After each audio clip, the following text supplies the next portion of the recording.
Hello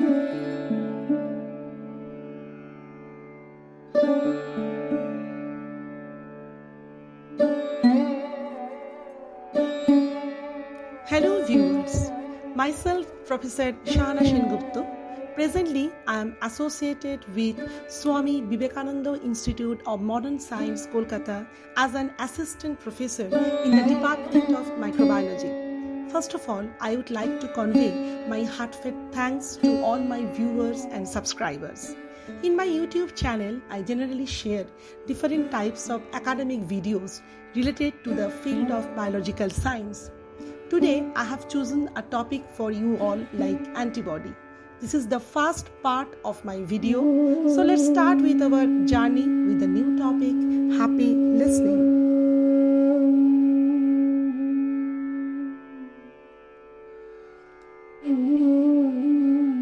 Let's begin with antibody.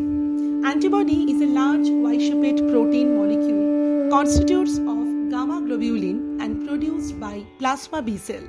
It is used by the immune system to identify and neutralize pathogens such as bacteria and viruses. Antibodies are also called as immunoglobulin. The antibody recognizes a unique molecule of harmful nature called antigen via the variable region and bind to the antigen with high specificity as well as affinity.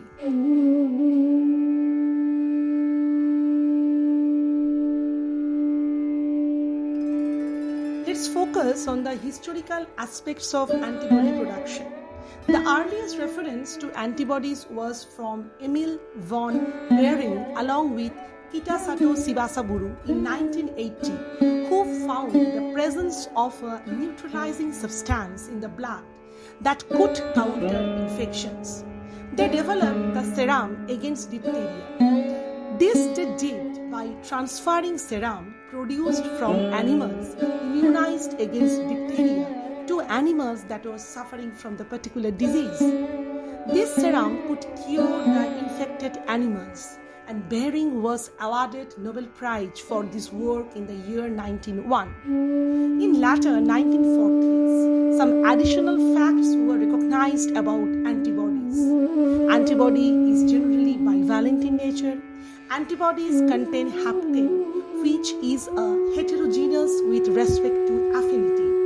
Antibodies are different classes based on ultracentrifugation and electrophoresis.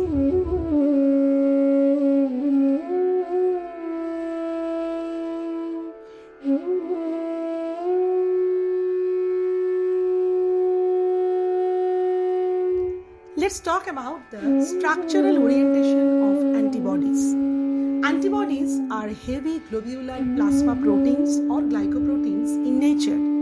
The attached glycan are critically important to the structure and function of the antibody. Each antibody is a heterodimer with a molecular weight of approximately 150 kg Dalton.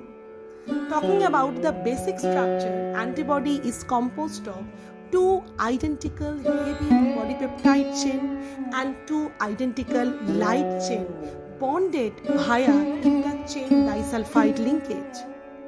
Each chain is composed of structural domains called immunoglobulin domains. The domains contains about 70 to 110 amino acid base pairs.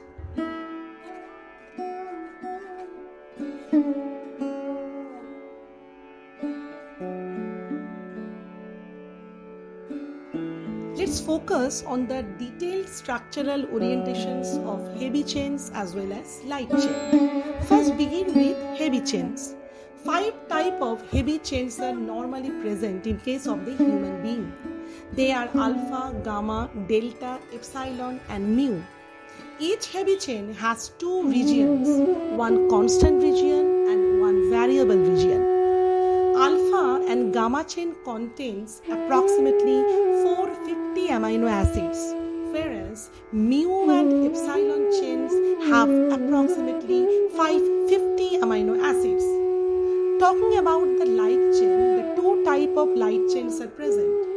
One is kappa light chain, another is lambda type of light chain. All antibodies have one of the two kind of light chain. A light chain has two successive domains, one constant domain and one variable domain. The approximate length of a light chain is around 211 to 217 amino acids.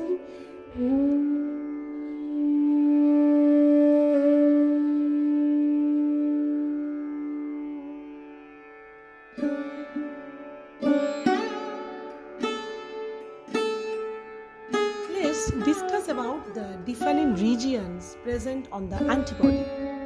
Light and heavy chains both are subdivided into two basic regions like variable and constant region respectively. Each heavy chain and light chain contains amino acid terminal in variable region and carboxy terminal in constant region. Variable region extends from N-terminal about 100 amino acid base pairs, and amino acid sequence in this region is highly variable. The constant region extends from the end of the variable region to the C-terminal, and amino acid sequence is relatively constant in this region. Whereas the heavy chains are structurally and antigenetically distinct for each class or types of antibody. Light and heavy chains are linked together by both inter and intra-chain disulfide bonds. Each heavy and light chains are made up of several small but similar regions called domain, as I mentioned earlier. Light chain 2 domain is there, whereas 8 chain have 4 to 5 domains depending on the classes and types.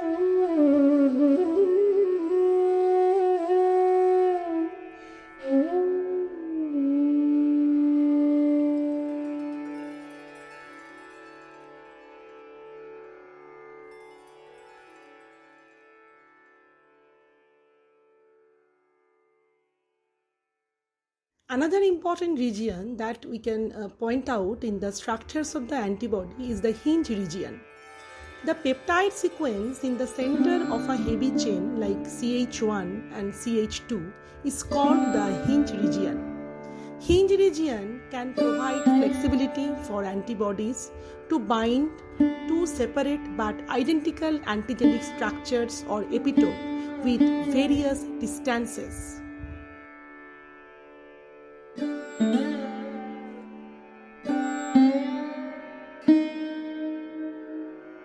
Antibody molecules can be proteolytically cleaved by the enzymes like papain, and after the proper digestion, it can produce 3 fragments.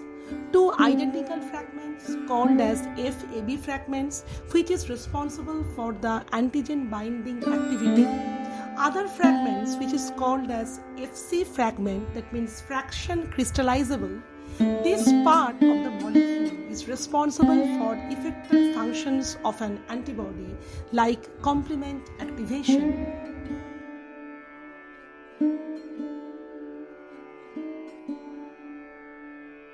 I would like to conclude my video lecture after discussing about the functions of antibody in different sectors. Let's start with the neutralization of infectivity or toxins.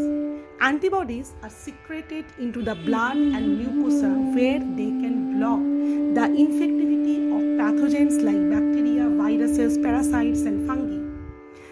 Also, they can inactivate or neutralize foreign substances like toxins. Neutralization generally occurs as a result of interfering with an organism's attachment to the host tissue.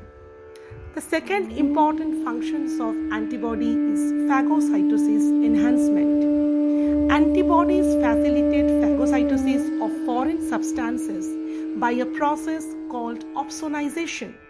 The internalizations and degradation of antibody-coated pathogen by macrophages and neutrophil via FcRs is a critical antibody function for clearance of pathogen in vivo. Thirdly, the complement-mediated lysis or pathogens or of infected cell that is done by the antibodies.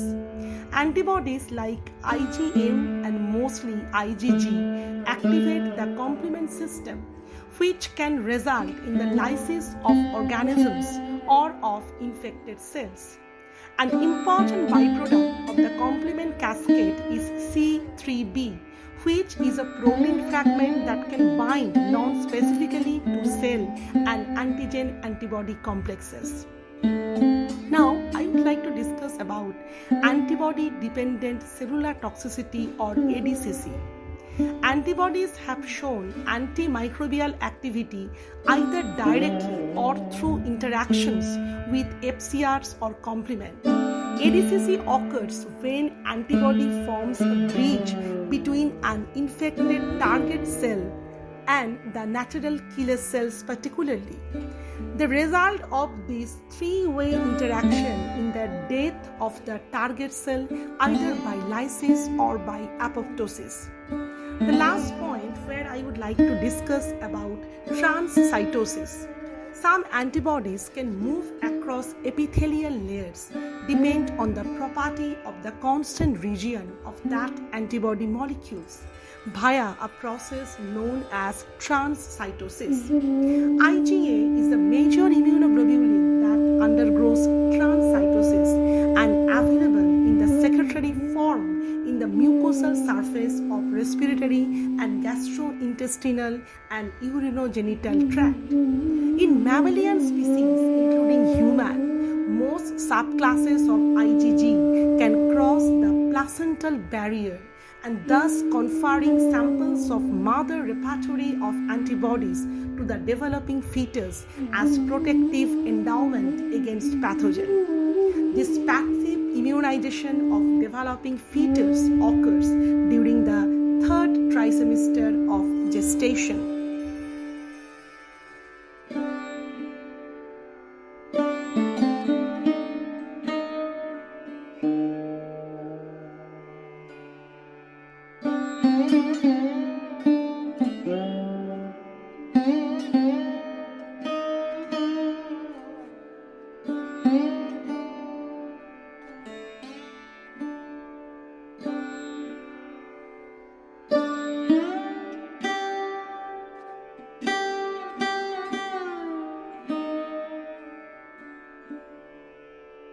Thanks a lot for your patience. Please do subscribe my channel. Stay tuned for the upcoming videos in different fields of biosciences.